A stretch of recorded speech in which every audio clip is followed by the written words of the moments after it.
मुस्तफ़ा ने फरमाया कि तुम्हारे बीच में दो चीजें छोड़े जा रहा हूं, अगर तुम चाहते हो गुमराह ना हो तो तुम इन दो चीजों को मजबूती से पकड़े रहना।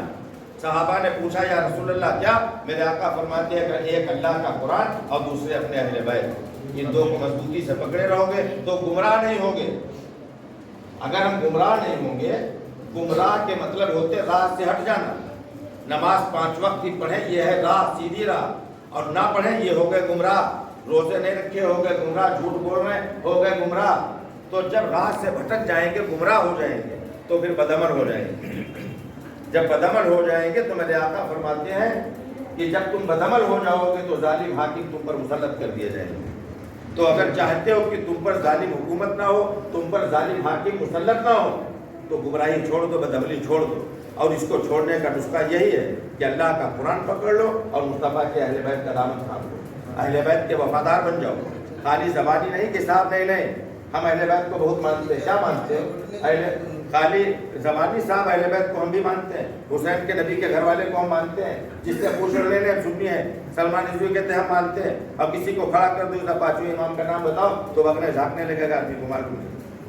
हाफिज सईदुर रहमान को, हाजी इकबाल अकरम को हाँ बहुत मानते हैं। करते ये क्या इनको मालूम नहीं, इनकी उम्र क्या हमको मालूम नहीं, इनकी तालीम क्या हमको मालूम नहीं, घर किस मोहल्ले में हमको मालूम नहीं, इल्म कहाँ तक हासिल किया हमको मालूम नहीं, वो करत कैसी करते हमको पता नहीं, नमाज किस मस्जिद में पढ़ाते पता नहीं, तो मानते क्या हम खाक हैं। सवाल ये है कि जब हम कहते हैं कि नबी के घर वालों से मोहब्बत करते हैं और नबी के घर वालों के नाम पूछ लो तो बगने जागता आदमी, पता ही नहीं। जब तुमको मुस्तफ़ा से लेकर और अहले बैत के इमाम के नाम तक नहीं मालूम है तो तुम मानते किसको? मानने के लिए तो जरूरी है कि उसको जानोगे तभी तो मानोगे, और जिसको जानोगे नहीं कि हमारा महबूब है कौन तो मानोगे क्या? था।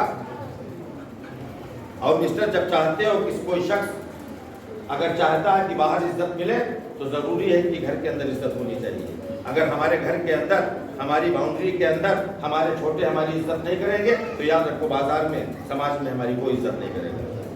इज्जत अगर पाना चाहते हो तो शफ़क़त तो घर के अंदर, घर में जब आपको इज्जत मिलेगी तो बाहर इज्जत मिलेगी। अगर हम अपने नबी की इज्जत करेंगे, अपने रसूल की, अपने इस्लाम के अंदर हम इज्जत करेंगे, तब तवक्को करें कि बाहर वाला इज्जत करेगा।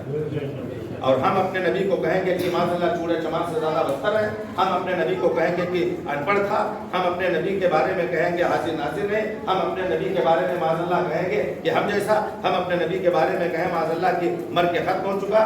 अगर हम ये कहेंगे, तारिक मसूद ये कहेंगे, अगर कोई मौलवी ये कहेगा तो फिर आपको हमको फिर शिकायत क्या बनती कि साहब गिरिराज महाराज ने क्या कहा, साहब उस महंत ने क्या कहा।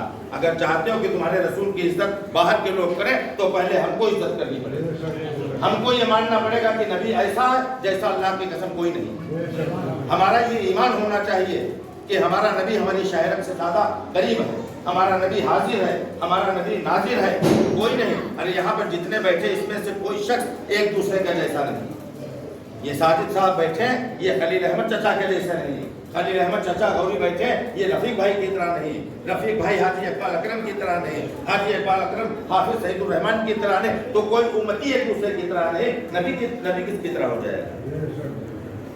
तो नबी की इज्जत हम करेंगे कि हाँ नबी हमारा ऐसा है कि वहाँ है, यहाँ है, और जहाँ हम याद कर ले वहाँ है। जब नबी के लिए हमारा ये यकीन होगा कि इस पूरी कायनात को मालिक मुख्तार है, अल्लाह के बाद बुजुर्ग है, बादर खुदा बुजुर्ग कोई किस्सा मुख्तसर, जब हमारा ये मानना होगा, जब हम कहेंगे कि हमारा नबी इतना इल्म रखता था कि इंसानी ज़बानें ही नहीं समझता था। अल्लाह की कसम अगर जानवर आकर मेरे मुस्तफ़ा की बारगाह में अर्जी लगाते थे, शिकायतें करते थे, तो मदीने वाले पैगंबर खाली समझते ही नहीं थे बल्कि ऊँटनी की ज़बान समझते भी थे और उसकी समस्या का निराकरण भी करते थे।